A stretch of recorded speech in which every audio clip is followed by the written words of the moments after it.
Not that long ago, you wrote an article on Substack about not having to be the best designer to actually make money. Yeah. So that kind of came from, like, what was the inspiration for that? Because things happened, we already talked about it, but maybe you can recap.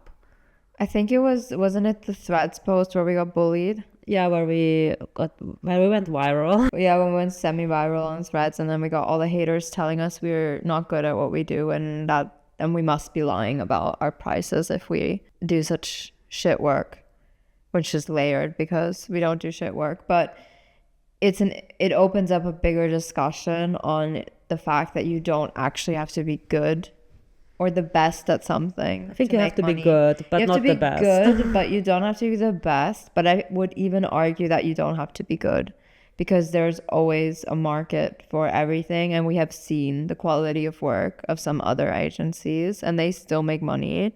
They still have clients.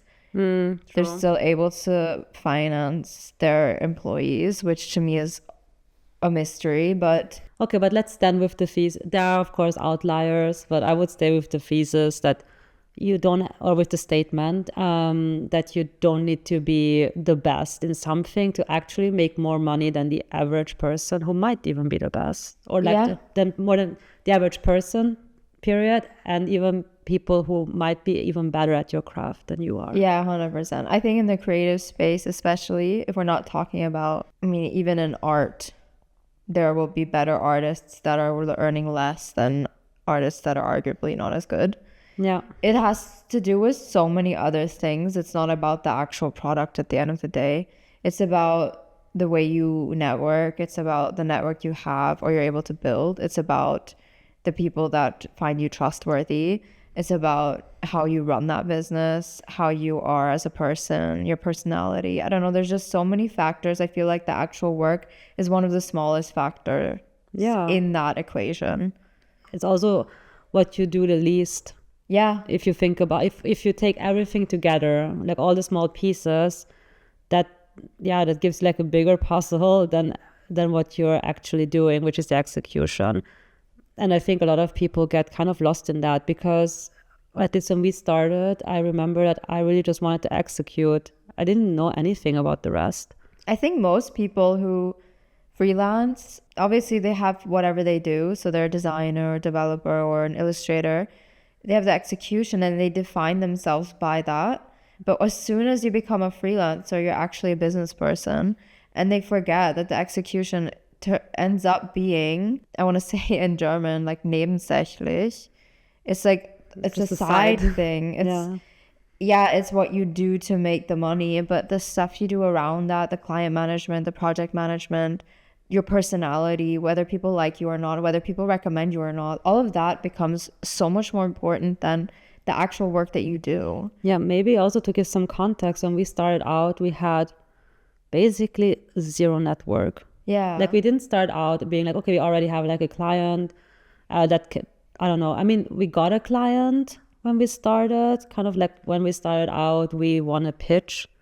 Yeah. But that wasn't like a lot of money. It wasn't. And it's basically nothing. And it wouldn't even be a lot of money for a one-person thing. No, it was more like, okay, so we kind of like dipped our, I don't know how to say, our toes into the waters, and maybe there is something, let's try it. But we didn't come into this with like maybe even having like a big client or like anything. We were just like, okay, let's start this. And we find ourselves by our craft. Like I said before, so I was a designer, you were the developer in that equation. Yeah. Once you did the development stuff. And before that, we were two designers. So that was always the definition of who we are. But the thing is, as soon as you become self-employed, that definition changes. When you work for a company, you are a designer. You only have to think about that. You should only think about that. Unless you're in a higher position where you're managing people. Then okay, maybe you do mostly management and a bit of design or like art direction, whatever. But then you're a manager. Yeah, like your main work is management. And or should be at least. And as a freelancer, you are a business person first, because if you are not making money, and that's what a business person is looking to do, then you're not in business, and then you're not a freelancer, and then you shouldn't even be doing it. Yeah. So I think a lot of people define themselves as their craft when they should really be looking at how do I run a successful business and how do I leverage my craft to be successful. Yeah, exactly. It's a tool. It's not the end all be all. Yeah, so when that thread post, or I don't even know what it's called, like the thread went semi-viral, a lot of people were attacking us about the quality of our work. I guess they were mostly referring to the course website. Probably, because that's what I linked. Yeah, so it was like just a glimpse of what we like quickly put together. Just, okay, we have a landing page. And it was like more like, okay, here's some information. It wasn't like client work that we did. Even for a client, it would have been fine. Yeah, like it really depends on the requirements. And also, yeah, it's basically the funny not thing is they were talking about something that was very subjective, as in a design. And according to their subjective opinion about the design and the aesthetics of it, we're not good enough to earn that much money. We're not good and we shouldn't earn that money. Yeah, so which makes it then even more ironic. Yeah.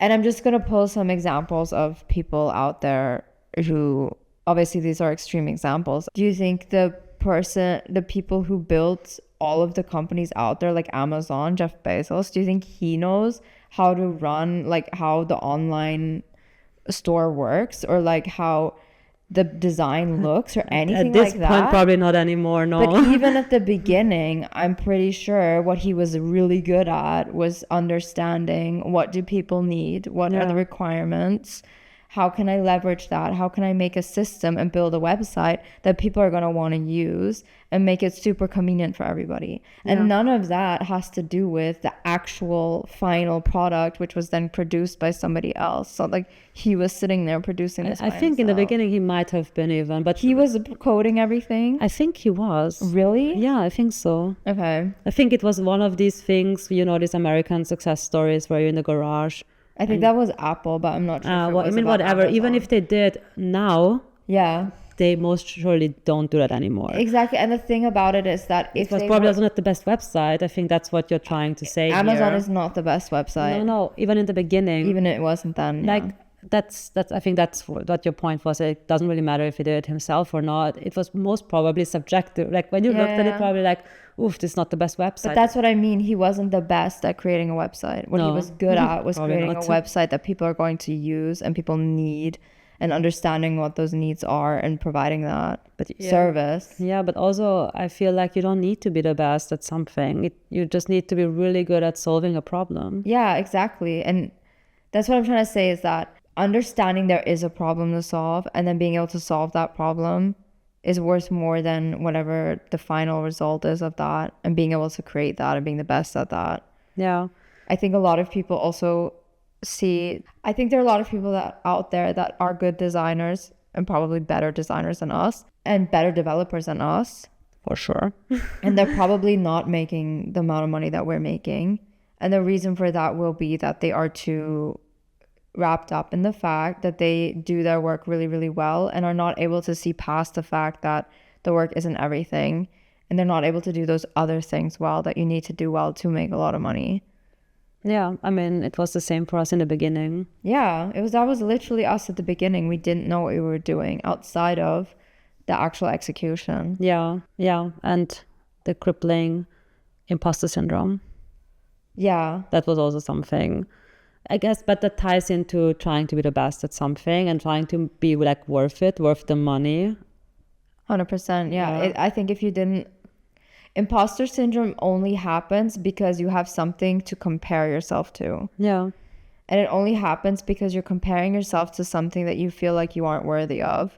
So you see someone else having the same success you're having, and for them you think, oh, cool, good for them. But as soon as you have that success, you're like, wait a second. Yeah. How not even that good. Like, why am I even like, it's like always this little thing like, like even knowing, okay, we might not be the best out there, but we're doing something really good. Yeah, but it's the comparing and then also giving things value that shouldn't have value, with pitting things against each other, like saying better or worse. Yeah, for sure. Being the best or being not as good. that kind of vocabulary and that kind of language is what makes people feel like they aren't worth something, and then they have imposter syndrome. Yeah, for sure. I mean, especially in the creative sector where everything, like the output is super subjective.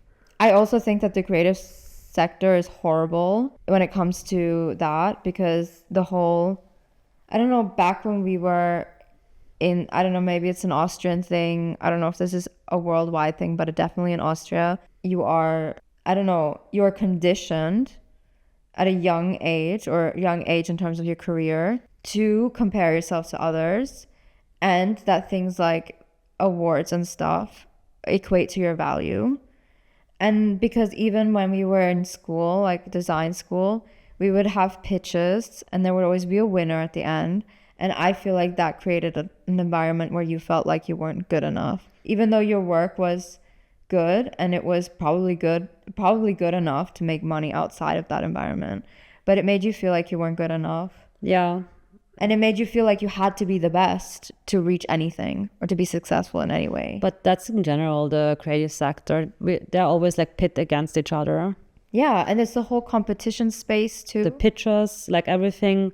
There's always these competitions online. Yeah, the about winning freelancer.com, or like what we talked about in the last video where we looked at those websites where you're like also constantly pitching against someone else. Yeah, but even like, I mean, I talked about this in one episode once about this Discord where they were like asking for designs for new merch.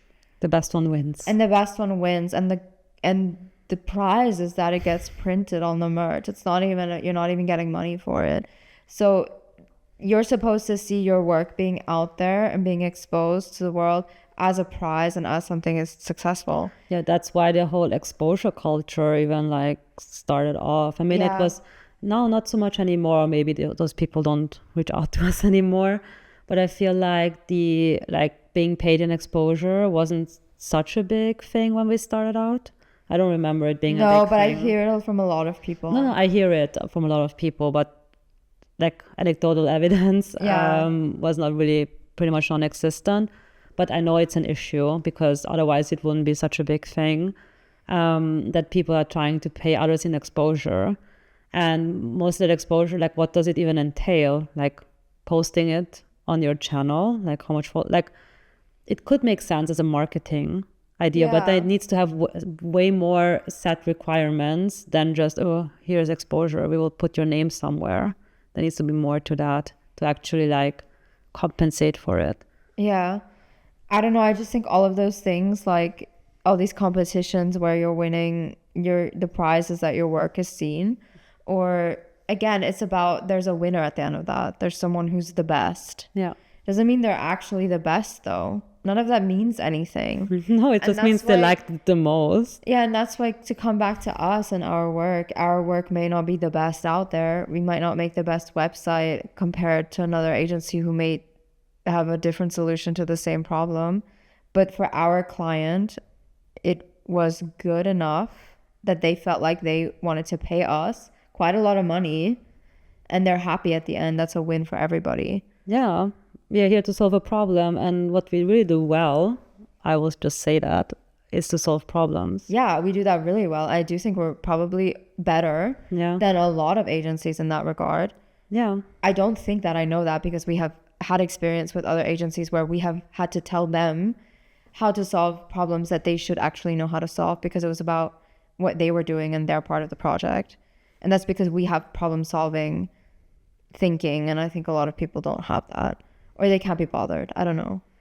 Anyways, we are better than a lot of people in a lot of things. And actually those things have little to do with what people see of our work. Yeah, I think that's the thing, because what people saw or what people see is like obviously the final output, but often we don't even have a lot of control over that, because a lot of times we just hand off something to someone else and they have to produce it. So you know how it is. We hand off a design and oftentimes it doesn't function how we envisioned it or how we planned it.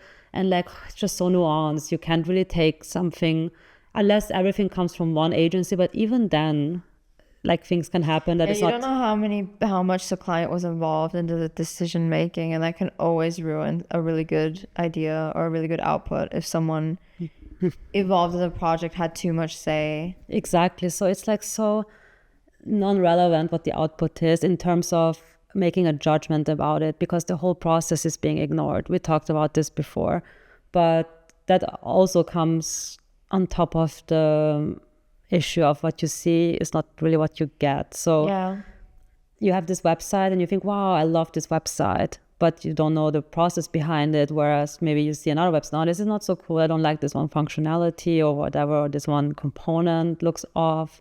But who knows if that agency was really like involved in that one component, or if it's another agency built it on top of that and deployed it. Yeah. Like you really don't know what's happening in the background, and it's just so nuanced. It's like really difficult to say who's good, who's better.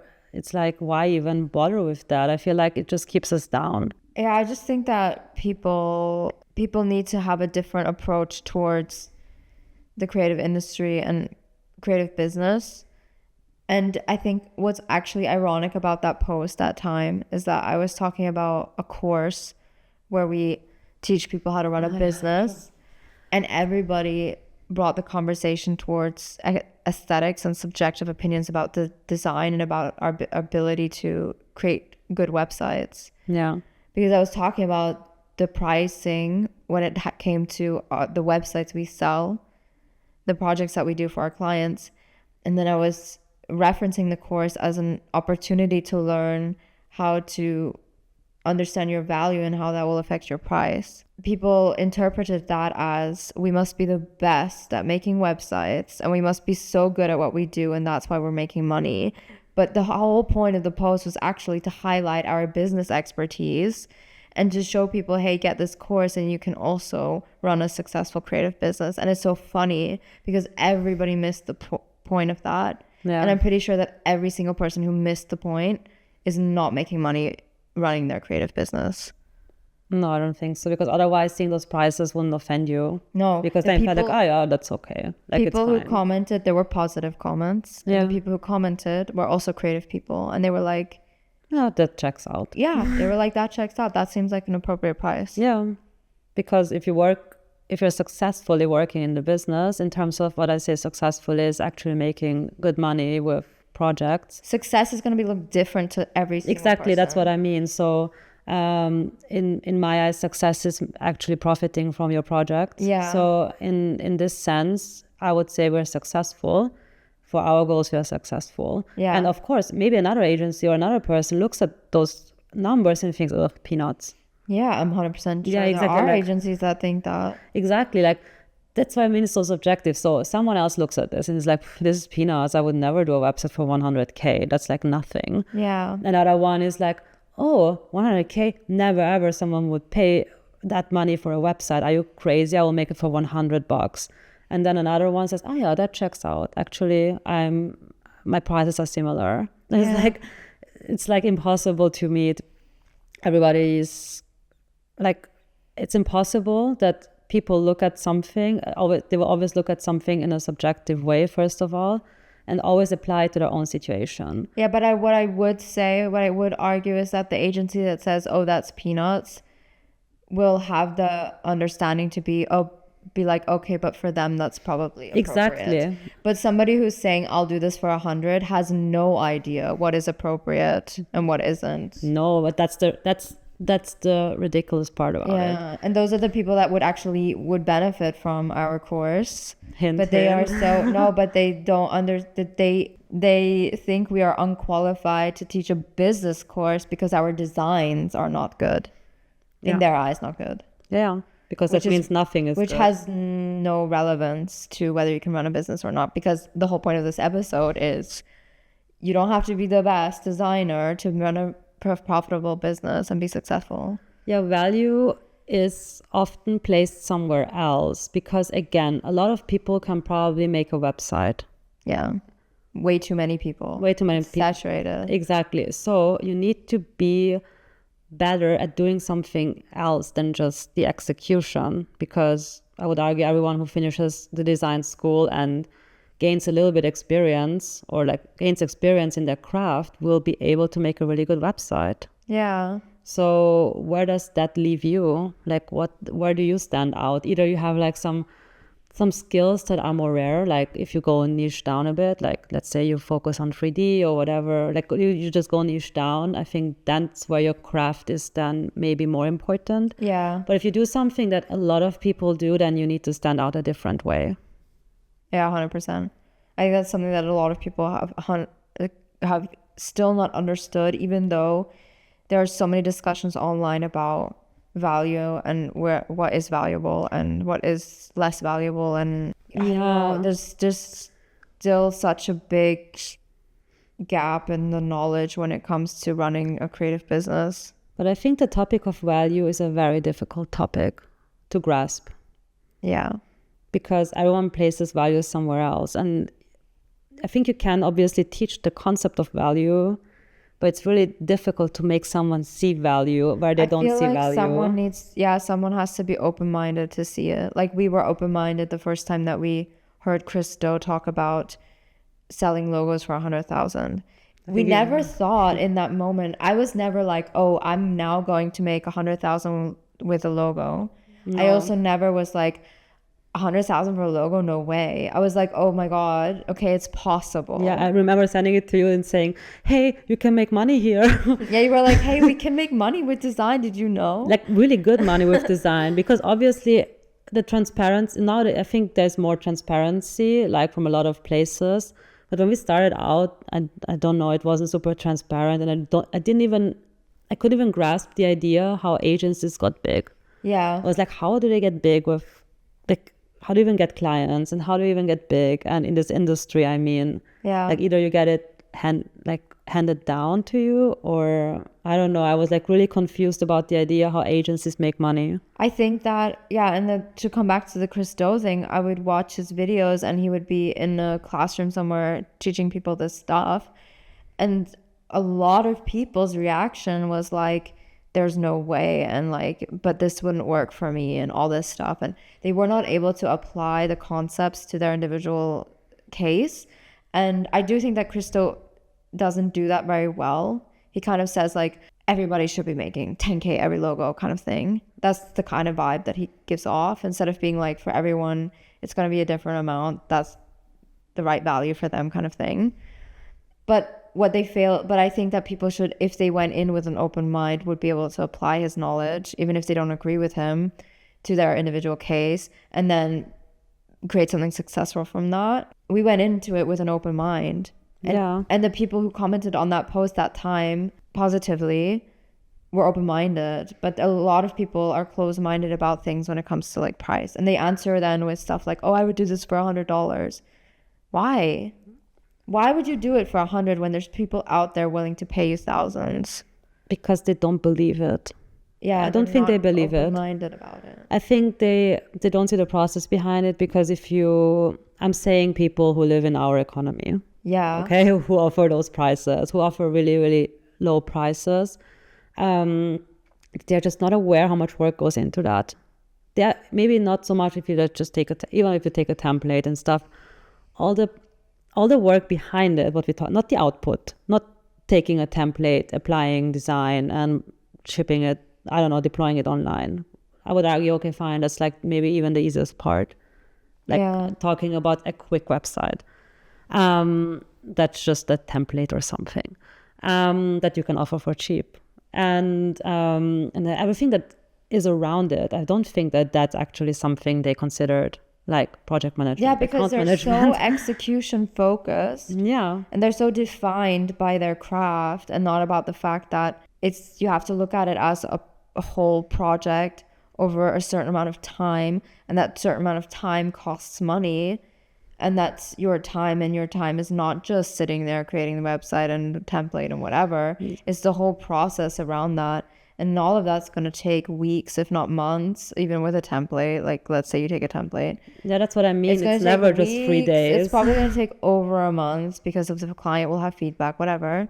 And then there's all this back and forth. And do they really feel like at the end of the day that all of that is only worth $100? There's no way. I cannot understand that.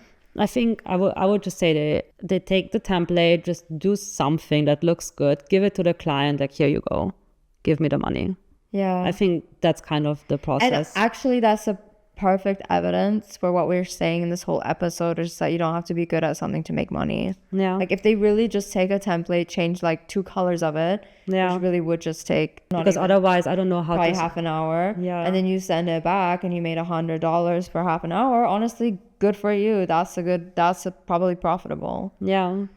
But I'm just like, I just cannot imagine something else. If you like, say, you live in our economy and you ask for a very low price for a website, I just cannot imagine how else it would be profitable, even if with a template, even with something you just whip out. It isn't. It's only profitable when you do a lot of them. It's everything. I mean, that's just a fact. I feel like people don't understand business, again, because if you look at H&M, they have really low prices and you think, how can a t-shirt cost €5? But then you have to think about how many they produce.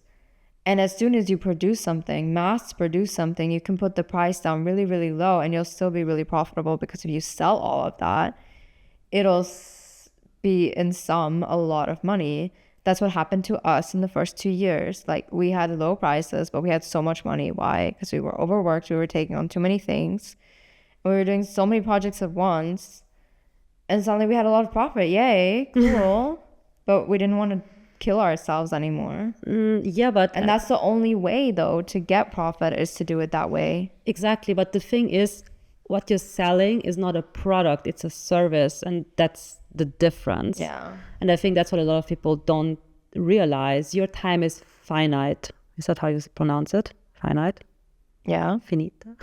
I think finite, yeah. Yeah, so your time is finite. It's not like always your product inventory is also finite, but what I'm trying to say is that you cannot mass produce your services. Like, not in a scale of where it's really profitable to generate them at a very, very low end price. And we talked about it in another episode where if you try to compete with pricing only, you will pretty much destroy yourself and your company probably in a year. Yeah. I mean, we did Or it. 2 years. Yeah. 1 or 2 years, you will be burned out. You will, I don't know, yeah, you will be burned out. Your mental health obviously be somewhere in the basement. I don't know how you say this in English. In hell. In hell. And for what? So you were trying to compete with price. In my opinion, you cannot compete with price on a service-based business. That's your main, like, in a service-based, like, creative-based business. I don't know about other Yeah. businesses, but I can't imagine, but I don't know enough about that. That for a creative business, I just don't see how that should happen unless you really just like start auto-generating them with AI, or I don't know. Yeah. I just really don't see how else. Or even if you just apply the same template for everyone, maybe it could work. I don't know, but I don't know what kind of life that is Yeah. from a business perspective. Again, there are people that do that and they are making profit. So Yeah. again, they're not doing very good. They're not making good websites, but they're making money. Yeah. Yeah. I don't know. It's a complex topic. I think if you're really good at something like a craft and you're not making money, my advice to you is to reflect on all the stuff around that. And if you're doing that well, because if you're really good at something, you can already make money. If you're really good at something, you can probably make more money than the other person. Yeah. If you're good at leveraging it. Yeah, I think that's the main part. How do you leverage what you're good at? Yeah. Yeah. And we learned that on the go, because otherwise we wouldn't be here. Yeah, we learned it. Like, we weren't doing it at the beginning. We were craft focused, like defined by what we do. And we realized we need to be defined by how do we leverage what we do Yeah. to make it successful. And the longevity of it too is sustainable. Because we were successful, like we were 100% successful in the first year. Yeah, for sure. But it was not successful in the sense that we were killing ourselves doing it. And that's when we changed our prices and understood our value and all that. Yeah, again, everyone has a different idea of success. And for me in the beginning was like being not famous, but like being known in our bubble, and I don't know, and just like creating a lot of really crazy good websites. I think that Yeah. was so my main, like, again, like execution focused. that I wasn't really concerned about mental health, not even money driven. I just really wanted to be like the best. Yeah. It's like kind of like that idea that was driving me, or I would even argue driving us. And then that shifted, and we were like, hey, wait a second, what are our goals here? Because this is not working in the long term, in terms of mental health, in terms of workload, in terms of everything. We couldn't take the time off. My weekends were full of work. It was just work. I had to Work. Yeah, I had to cancel on people all the time because I needed to finish something. And it was just super horrible. That's not a life that I would call successful, even though if you looked at us from the outside, we were super successful. Yeah. And probably if I looked at myself from the outside, I would have been, wow, that's so successful. Yeah. But actually, I was so miserable. So, Me too. so now success is defined differently for us. And it's more about the work-life balance. It's more about how can we work smarter and not harder for the same amount of money or even more money. Yeah. So, but obviously, with the same quality, even better quality. Better quality because we have more time now. Exactly. Stuff we do now is way better quality than the stuff we did before. For sure. I don't think anyone notices probably who sees the final result, because the final result always looked fine and good. Yeah, that's true. That was chaotic. But the behind the scenes of it was chaotic. Oh my God. I don't even know how we did it. I know, looking same. back without any system in Faked it really place. well. Yeah, we faked it really well. Which again shows that you don't need to be the best in something. I think if people look at our websites that are on awards, they probably think like, wow, such a good website. But the behind the scenes of that was crazy. Oh my God, I'm so happy that those things were, I mean, They were I all hate like short-lived. one-time pages that didn't have to be maintained, thank God. Yeah, thank God they didn't have to be maintained, because those were really, like, from a quality standpoint, maybe not the best websites. And also, I just want to say that there are agencies out there making a lot more money than us with really big teams. And I looked at their Figma files and they look horrible. Like, I've seen some of those Figma files because we've gotten them as like legacy files, so then continue work on. And girl, I was shocked. I was like, this is this agency that makes this probably like 5 times what we make a year, if not more, 10 probably. Yeah, for sure. And their files are crazy. And I was like, okay, I feel so much better about ours. Because sometimes ours get crazy, but I always organize them at some point. Yeah. But they're like, yeah. So honestly, you don't know what's going on in those agencies. There are people out there who you maybe consider as the best at something, but you can be sure that behind the scenes, they're just like winging it a lot of the times too. Yeah, but there's also nothing wrong with winging it. No, not at all. I feel like everyone's doing that. Oh my God, one thing before we end this episode. I don't think adults exist. Like, I honestly don't think anyone is an adult. And I'll tell you why. Because no one really knows what they're doing. Like, you're always just learning it as you go. And I realized it when, like, Tommy's friends started having kids. Like, they're kids themselves and they're just having kids. And then I asked my parents, I was like, do you feel like your age, do you feel like when you had kids, you were like old enough to have kids, like you were an adult? They're like, no, I still don't feel like my age. Like, I'm just like living my life. I have no idea what's going on, just like winging it. Yeah. But the thing is that I feel like being an adult is realizing that nobody around you knows what they're doing and everyone is just kind of like winging it. Yeah, but I think, just as you said, also in business, it's like, and it's the same thing similar. with business. You're just kind of like going with the flow and learning as you go and then adapting. And yeah, you get good at things the more often you do it. But I think that's exactly what quotation marks adulthood is, because I'm with you there. Yeah. I think similarly. I do think though that obviously as you get older, you just have more experience because you do It's things. like not when something happens, it's not the first time it's happened to Exactly, you. and you can solve the problem. problem. Exactly, Yeah. and the same in business or with making websites or designing whatever. You come across, when you start out, you come across a problem that may be super basic, and you try to solve it. It takes you forever. Then as time goes on, you're just met with very similar problems. Like Yeah. most of the time, you're met with the same problems, and then something happens is that every now and then you see something else, like a different problem. However, since you know the solutions to the other problems, it's easier for you to solve that bigger problem or that different problem. And I think it's just like you're just solving problems until the end of your days. That's all you do. And So I just feel like no one is really the best at anything. Like they're really good at stuff, yeah, but I just think that everyone's just kind of figuring it out as they go a lot of the times. yeah, also where you can put your focus, Yeah. where you want to put your focus. Yeah. When I was a kid, I always looked up to my parents and I thought they have everything like under control and they know what they're doing. Yeah. And growing up was realizing no one really knows what they're doing. Yeah. Like everyone's just free, just, you know, like that whole idea of there's adults and there are kids.